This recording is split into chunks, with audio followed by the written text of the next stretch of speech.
लोग हंसेंगे, आलोचनाएं होंगी, तुम्हें लक्ष्य से दूर हटाने की योजनाएं होंगी।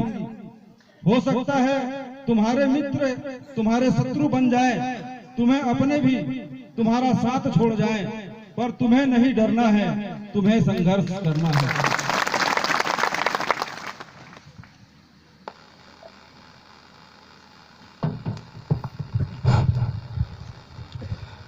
कई बार हौसले डगमगाएंगे, भावनाओं के जबर तुम्हें रुलाएंगे, चुभेंगे पैरों में दुखों के कांटे। हो सकता है गिर भी जाओ तुम कभी चलते चलते, लेकिन फिर उठकर अपनी डगर पर चलना है, तुम्हें संघर्ष करना है। मन में आशाओं के दीप लेकर, अपनी असफलताओं से सीख लेकर अंधकार से उजाले की ओर बढ़ना है, तुम्हें संघर्ष करना है, तुम्हें संघर्ष करना है। ये कुछ ऐसी बातें होती हैं कि बहुत ज्यादा लंबा चौड़ा बात ना करते हुए छोटी सी बात में ही कवि अपनी पूरी बात कह देता है। तो हमें इन चीजों को समझना है और हमें हमेशा संघर्ष करना है। संघर्ष जब तक आप नहीं करोगे किसी चीज के लिए, तो कोई यहाँ आकर के आपको कोई चीज देने वाला नहीं है। इस बात को हमको ख्याल रखना चाहिए और गलत रास्तों पे नहीं जाना है, कानून के रास्ते पर चलना है और सही रास्ते पर चलते हुए अपने अधिकारों को मांगना है। अधिकारों को जब आप मांगने जाओगे तो यहाँ अधिकार को देने वाला कोई बैठा नहीं है। अधिकार को मांगने जाओगे तो अधिकार को देने वाला नहीं बैठा है, बैठा भी है तो वो आपकी सुनता नहीं है। जैसे हमारे अभी जनपद महोदय जी ने यहाँ पर कहा, हम मांगने जाते हैं, हमारी समस्याओं को लेकर के जाते हैं, हमारी बात को वहां पर कोई सुनने वाला नहीं होता। बिल्कुल सही बोल रहे हैं। वो अधिकारी जो वहां पर बैठे होते हैं वो जनता की सेवा के लिए बैठे होते हैं, लेकिन वो भूल जाते हैं, वो अपने आप को मालिक समझ के बैठ जाते हैं। तो जनता को कहीं ना कहीं ये बताना पड़ेगा कि हम इस देश के राजा हैं और तुम हमारे नौकर हो। जब तक नहीं बताओगे तब तक ये लोग आपके साथ ऐसी करते रहेंगे। जोश अपने दिल में जगा करके रखो, हौसला बना करके रखो और निकलो उस लड़ाई में, जरूर तुम्हें सफलता मिलेगी। लेकिन लड़ाई कैसे होनी चाहिए यह तय करना आपके हाथ में। कानून की लड़ाई लड़ना चाहिए, हथियार की लड़ाई नहीं लड़ना चाहिए। गलत तरीके से आप लड़ाई लड़ोगे तो जरूर वहां दिक्कत पैदा होगी। इस देश में हमें मौलिक अधिकार हमको प्राप्त है। अपने अधिकारों को समझते हुए, कानूनों को समझते हुए अपनी बात को जरूर कहना चाहिए। एक बार नहीं सुनेगा, दो बार नहीं सुनेगा, तीन बार नहीं सुनेगा, चौथी बार उसको सुनना पड़ेगा और उसके बड़े अधिकारियों को भी सुनना पड़ेगा। ये सुनाने की ताकत आपके अंदर में है, लेकिन हम अपने आप को खुद ही कमजोर महसूस करते हैं, इसलिए वहां पर कोई सुनने वाला नहीं होता। आज अगर हमसे नहीं बनता तो और भी हमारे भाई हैं, और उनसे नहीं बनता तो उसके पीछे और भी लोग हैं। तो ऐसे जब तक कड़ी से कड़ी नहीं मिलेंगे तब तक ये कार्य नहीं हो पाता। क्योंकि यहाँ तो कुछ छोटे मोटे पोस्ट में लोग बैठ जाते हैं, अपने आप को ही माई बाप समझने लगते हैं। ऐसे ही कई मामले हमारे कार्यालयों में आते हैं, कहीं जल से संबंधित, कहीं जंगल से संबंधित, कहीं और तमाम चीजों के साथ संबंधित हमारे कार्यालयों में ये अंबार पड़े होंगे ऐसे मामलों के। ये आज एक गांव, एक सल्फा गांव की समस्या नहीं है, ये पूरे देश की समस्या है। तो ये जो देश की समस्या बन गया, ऐसा नासूर सा बन गया है, जिसमें आज गरीब तबका का व्यक्ति जो है इसमें फंस कर रह गया है। उसको समझ में नहीं आ रहा है कि मैं जाऊं कहां मैं अपनी जान को बचाऊं। ये स्थिति आज यहाँ पर बन गया। और ये हमारे जो पद अधिकारी हैं, पता नहीं उनको क्या होता है, क्यों न्याय को देखते हुए, कानून में जिस प्रकार के प्रावधान है उस प्रावधानों को देखते हुए क्यों उसको न्याय नहीं देते, क्यों नहीं मिलता है। ये तमाम तरीके की चीजें हैं। तो इसके लिए कहीं ना कहीं हमारे में बीच में कुछ मतभेद होते हैं, समाज कहीं संगठित नहीं होता, एक दूसरे की हम टांग पकड़ के खींचने का कोशिश करते हैं, लेकिन कहीं सही रास्ते पर चलकर उस समस्या का समाधान करने की कोशिश नहीं करते। कहीं ना कहीं किसी न किसी दिशा में हमको पहल करने की जरूरत पड़ेगी। आज ये बस्तर है, ये बस्तर आज इतिहास में अंकित है। यहाँ के लोग और यहाँ की जो गौरव गाथा आज विश्व प्रचलित है। और आज देखो उसी बस्तर के अंदर में जब हम आते हैं और यहाँ देखते हैं तो यहाँ पे स्थिति जो है बहुत जटिल यहाँ पर दिखाई पड़ता है। यहाँ पता नहीं क्या हो गया है, किस बात की तकलीफ हो गई है जो इतना हरा भरा हमारा जो बस्तर है आज यहाँ स्थिति इतना दयावान हो गई। तो इसके लिए जागरूकता और सही लाइन और सही रास्ते पर हमको चलने की आवश्यकता है। एक को यदि तकलीफ हो तो जरूर दूसरा भाई वहां पर खड़े होना चाहिए। यही सी चीज की यहाँ पर कमी कहीं ना कहीं दिखाई देता है। यहाँ मेरा घर बन गया, दूसरे का बने या ना बने मेरे को क्या लेना। और सबसे ज्यादा परेशानी मैं यहाँ पर देख रहा हूँ, बस्तर के बाद बस्तर में हूँ, बस्तर के लोगों के बीच में हूँ। बुरा ना मानना, लेकिन कहीं ना कहीं ये सच्चाई है और सच्चाई हमेशा कड़वा होता है। आज हम दंतेवाड़ा से लेकर कोंडागांव जिला तक हम घूमते आ गए।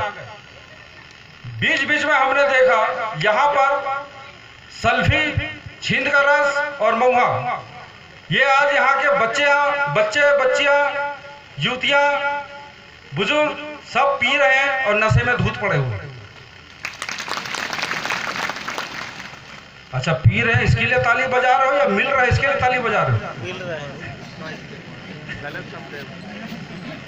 मुझे तो लगता है आप लोग भी जाके चक के आ गए क्या उधर से। देखिए, आज तक नशे के जो चीजों को जिन्होंने धारण किया है, आज तक किसी का घर बना नहीं है, घर हमेशा बिगड़ा है। तो जितना ज्यादा हो सके हमें इन नशीली चीजों से हमको दूर होना चाहिए, क्योंकि हम लोग क्या है, जितने गौड़ भाई है क्या कहते हैं, हम गौड़ राजा हैं, गौड़ राजा, हम राजाओं के संतान हैं। सही बात है, अब संतान होगी, लेकिन याद कब आता है? जब एक गिलास मारते हैं तब उसको याद आता है कि मैं गौड़ राजा हूं। यह स्थिति है, यह स्थिति आज हमारे समाज के बीच में रहेगी तो मुझे नहीं लगता कि हमारा समाज कभी तरक्की कर पाएगा। तो इसके लिए इसमें जरूर आज हमारे समाज की ओर से जरूर बंदिश इस पर लगना चाहिए, सुधार होना चाहिए। शिक्षा को आज हमारे बस्तर के अंदर में भी, आज तमाम भारत के अंदर में भी आदिवासी वन अंचलों में हम तो घूमते रहते हैं, वहां पर हमने देखा है कि जरूर उस पर सुधार देखने को मिला है। तो जरूर आज बस्तर भी सुधरेगा। बहुत अच्छे लोग हैं, बहुत अच्छी यहाँ की संस्कृति और परंपरा है, और उस परंपरा को ही आज हम दिखाने के लिए आज मध्य प्रदेश और महाराष्ट्र से सैनिक ला करके यहाँ की संस्कृति को दिखा रहे हैं। आज अगर कहीं संस्कृति परंपरा अगर कहीं जीवित है तो आज बस्तर के अंदर में है, नहीं तो बाहर हम देखते हैं तो वहां तो सब पता नहीं किस किस रास्ते पर जा रहे हैं, हमको खुद को ही पता नहीं। तो ये सच्चाई है, लेकिन यहाँ पे थोड़ी सी यही दिक्कत है, इस पर सुधार करने की जरूरत है। तो कानून की जो जटिलताएं हैं वो बहुत बड़ी बड़ी है। इस पर सुधार तभी हो सकता है जब हम लोग संगठित होंगे, समझेंगे और उसके हिसाब से हम काम करेंगे, तो जरूर हमें वहां पर न्याय भी मिलेगा।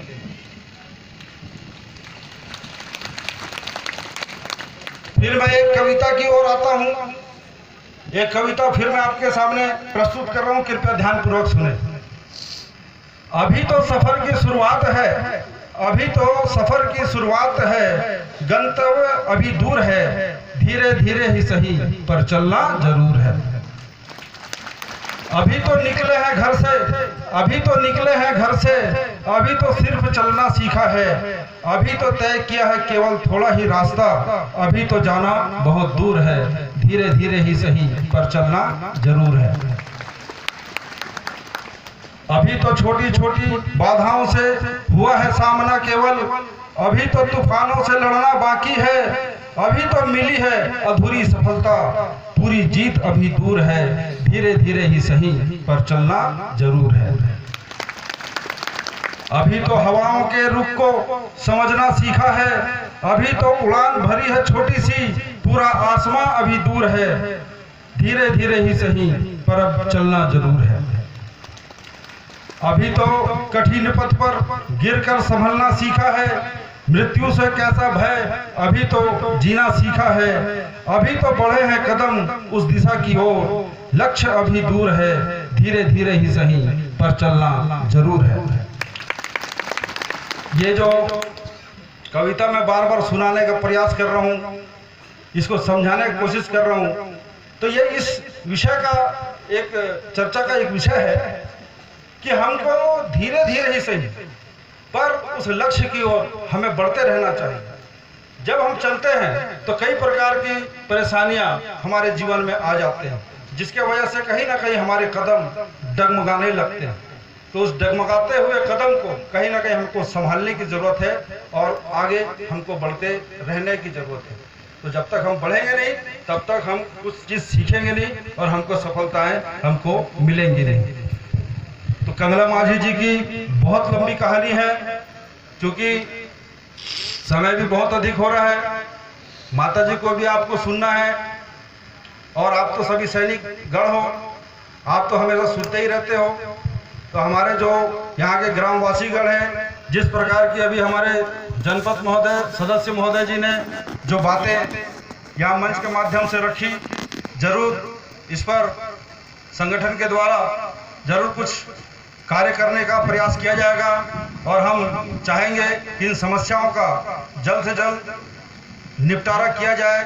शासन के द्वारा जो पीड़ित व्यक्ति हैं और भी जो भी मामले हैं उसको सही तरीके से सूचीबद्ध बनाकर आप हमारे अधिकारियों को प्रेषित कीजिए और उसके हिसाब से हम उस पर जो भी बनता है तो जरूर हमें उसमें कार्रवाई करने का कोशिश करेंगे और चाहेंगे कि जल्द से जल्द शासन द्वारा आपकी समस्या का समाधान हो सके।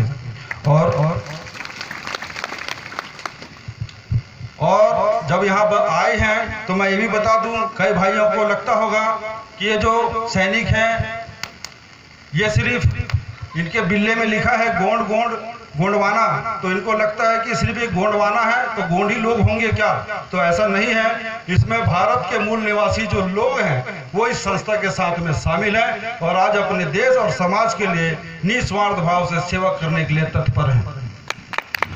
ये वो सेना है। आप कईयों को लगता होगा कि इनको अच्छा खासा तनख्वाह मिलता होगा, तो ये बड़े बात है कि आज इनको किसी प्रकार की कोई तनख्वाह इनको दिया नहीं जाता। ये स्वयंसेवी संस्था है और बिना किसी स्वार्थ के आप जनता के लिए काम करने के लिए तन मन धन से ये समर्पित है। आज इन्हीं कार्यों को देखते हुए कंगला माझी जी को 25 जनवरी सन 1956 में राष्ट्रीय ध्वज दिया गया और ये संस्था राष्ट्रीय ध्वज से सम्मानित है और जब भी कहीं भी कार्यक्रम होता है वहां राष्ट्रीय ध्वज फहरा करके ही उसकी पूजा अर्चना करने के बाद ही यहाँ पर कार्यक्रम का शुभारंभ किया जाता है। कईयों को लगता होगा कि आज 15 अगस्त नहीं है, 26 जनवरी नहीं है, कोई राष्ट्र पर्व नहीं है, फिर भी कैसे तिरंगा झंडा फहरा दिए।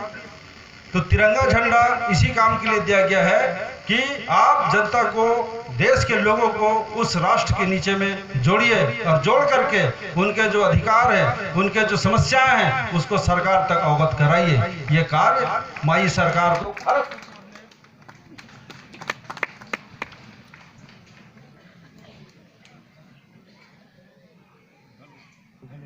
हेलो। तो यह कार्य भारत सरकार ने आज माई सरकार को दिया है और आज ये जो सैनिक है अपने अपने क्षेत्रों में अपने अपने लोगों की समस्याओं का समाधान करने का ये प्रयास करते आ रहे हैं और बखूबी निरंतर प्रयास करते हुए आ रहे हैं। इस संबंध में समस्त विभाग के अधिकारियों से, कर्मचारियों से ये निरंतर मिलते रहते हैं और यहाँ की जो लोकल जो समस्या है उस समस्याओं को उन अधिकार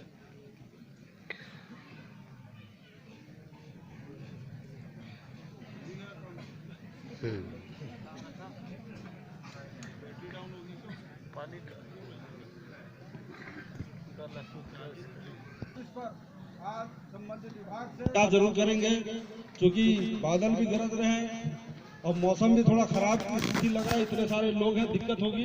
तो इसलिए ज्यादा ना बोलते हुए मैं अपनी वाणी को यहीं विराम देते हुए मैं अपनी वाणी को यहीं विराम देता हूं। बोलो भारत माता की जय जय जय। कि आज इस ग्राम के ग्रामीण नागरिक बंधुओं ने सभी मिलजुल कर के आज यहाँ एक सभा का आयोजन किए हैं और हम इस सभा में उपस्थित होकर के ग्रामवासियों को, क्षेत्रवासियों को हार्दिक बधाई देती हूँ कि इसी तरह हर प्रकार के कोई भी कार्य हों सभी मिलजुल करके करते रहें। इस मंच में उपस्थित हमारे जनपद सदस्य महोदय, सरपंच महोदय, यहाँ के पटेल हैं और यहाँ के ग्रामवासी, प्रमुख नागरिक बंधु, माता बहनें, बड़ी अच्छी बात है कि आज यहाँ आप सभी ने एक कार्य का आयोजन कर हमें आमंत्रित किया और हम उपस्थित हुए। लेकिन समस्या तो बहुत कुछ है, बताने का भी तो बहुत कुछ है, लेकिन अब अभी हमारे जनपद सदस्य महोदय ने अपने ग्राम की बातें बताए और काफ़ी दुखदाई समस्या उन्होंने सुनाए। अब ऐसे भाषण में तो बहुत कुछ सुनाया जाता है, लेकिन अभी समय यहाँ का माहौल का बहुत ख़राब हो गया है, बारिश का समय, इसलिए मैं छोटी सी समस्या की बात को करते जा रहे हूँ। और हमारे पूर्व वक्ता बताई चुके माझी जी, कंगला माझी जी के बारे में, और बाकी और बहुत कुछ बता चुके हैं। लेकिन मैं यही कहना चाहती हूँ कि देखिए, आप लोगों ने हमें समस्या सुनाए और सुने, और ये आपका ही गांव का समस्या नहीं है, ये तो लगभग जहां आदिवासी क्षेत्र है वहां की समस्याएं बहुत हैं। फिर भी मैं यही कहूँगी कि आप ग्रामवासियों के साथ भी इतना अन्याय हो रहा है, जब जनपद का सुनाई नहीं हो, बातों को समझ नहीं रहे यहाँ के अधिकारी कर्मचारीगण, हमारे सरपंच महोदय का ने बातों को नहीं सुन रहे हैं, हमारे यहाँ के प्रमुख नागरिकों की बातों को नहीं सुन रहे हैं, और यहाँ समाज के लोगों के साथ में अन्याय किया जा रहा है, उन्हें सही न्याय दिया नहीं जा रहा है। तो ये किस कारण है? इसका कारण भी तो होना चाहिए कि यहाँ के नागरिक बंधुओं को जब अपना अधिकार के लिए, अपने समस्याओं के लिए जब शासन से आने मांग किया जाता है, तो शासन का कर्तव्य होता है कि यहाँ का समस्याओं को हल करने का प्रयास करें। तो मुझे तो यही लगता है कि यहाँ नहीं सुनने के कारण यहाँ भ्रष्टाचार सबसे ज़्यादा व्याप्त है, यहाँ घूसखोरी बहुत कुछ व्याप्त है। तभी यहाँ के प्रशासन अधिकारी लोग आज इनकी कौन सी समस्या है, जमीन से संबंधित मामला है या जंगल से संबंधित मामला है, तो तभी ये भ्रष्टाचार या घूसखोरी के कारण से शायद यहाँ का समस्या हल नहीं हो पा रहा है। इसके लिए हम जरूर प्रयास करेंगे, नगरवासियों को हमें आश्वासन यही कह रहे हैं और कोशिश जरूर करेंगे। इसके बारे में हम जरूर शासन से इसके बारे में पूछताछ करेंगे कि इस ग्राम के लोगों के साथ में ऐसा अन्याय क्यों किया जा रहा है। ऐसे नहीं होना चाहिए कि सबको न्याय प्राप्त करने का सबका अधिकार है, क्योंकि भारत सरकार ने इन्हीं लोगों के लिए आज गांव-गांव में, तहसील में, जिला में सब कलेक्टर बैठाला है, एसडीएम बना करके रखे हैं, तहसीलदार बना के रखे हैं। तहसीलदार ने अपना जमीन संबंधित कार्य जो है उन्हें किया जाए, इसीलिए तो सरकार गवर्नमेंट ने आज उन्हें तनख्वाह दे करके अधिकारी बनाया गया है। तो हमें ये शिकायत मिलते हैं कि यहाँ के अधिकारी लोग कार्य नहीं कर रहे हैं, उल्टा लोगों को, गरीब लोगों को, गरीब तबके के लोगों को ये अपना कानूनी दायरे से या अपने भ्रष्टाचारी दायरे से इन्हें फंसाया जाता है। आज महोदय ने हमें इतना बताया, आज से पेशी दर पेशी चला रहे हैं। हमारा कोई यदि से पंचायत का नहीं सुन रहे, जनपद का नहीं सुन रहे, तो इसका क्या कारण है? स्पष्ट बता देना चाहिए कि यहाँ के जो अधिकारी जो है इस ब्लॉक का है, क्षेत्र का है, तहसील का है, जिला का है, वो स्पष्ट बता दें कि हम आप लोगों का काम नहीं करेंगे। ऐसे स्पष्ट बता देना चाहिए क्या कमी है, क्या कारण है, इसके बारे में इसका भी पता लगाया जाएगा कि आखिर इस ग्राम के लोगों के साथ में क्यों इतना अन्याय होते जा रहा है। ग्रामीण भाइयों, माता बहनों, आप लोगों में एकता होना है, संगठित होना है। संगठित होकर के इस न्याय के लिए जरूर लड़ाई लड़ना पड़ेगा। आजकल ये हमारे देश के अंदर में कितना भ्रष्टाचारी फैला हुआ है, कितना अत्याचारी हो रहा है, आज कितना शोषण हो रहा है। आज अंग्रेजों के जमाने में शोषण हो रहा था कहते थे, लेकिन आज 1947 से हमारा देश आजाद हुआ, फिर भी आज यहाँ शोषण हो रहा है। यहाँ कौन अंग्रेज आकर के शोषण कर रहा है? तो यहाँ तो हमें यही पता चलता है, हर क्षेत्रों में जाकर के देखते हैं। इसीलिए हम लोगों ने देखते हैं हर आदिवासी क्षेत्रों में आज जाकर के तो वहाँ का न तो विकास हो पा रहा है, न तो वहाँ के लोगों को सुविधाएं मिल पा रही हैं। इसके क्या कारण है? आज जरूर शासन से, जरूर सरकार से पूछेंगे। अगर ऐसा ही होता रहेगा तो हमारे जो आदिवासी यहाँ के जो गरीब, ये आदिवासी की बात नहीं है, मानव समाज, यहाँ कोई आदिवासी गरीब नहीं है, यहाँ मानव समाज है। हर गांव में मानव समाज होती है। मानव समाज में गरीब तबके के जो लोग होते हैं उनके साथ जरूर अन्याय अगर किया जाएगा तो हमारा देश कैसे आगे बढ़ेगा, हमारा देश का विकास कैसे बढ़ेगा।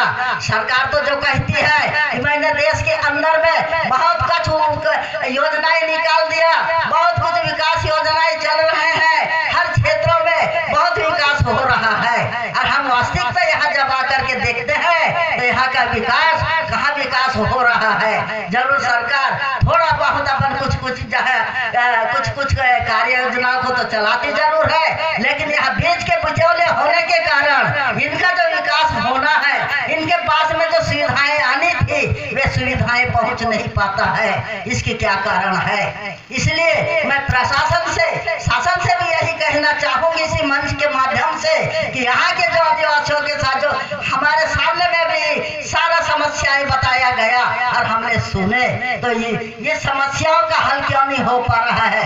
इसका कारण अधिकारी लोग या प्रशासन हमें बताए। हम जरूर जाकर के शासन से बात करेंगे, पूछेंगे, जरूर पूछेंगे कि यहाँ के अधिकारीगण क्यों आने इनकी समस्या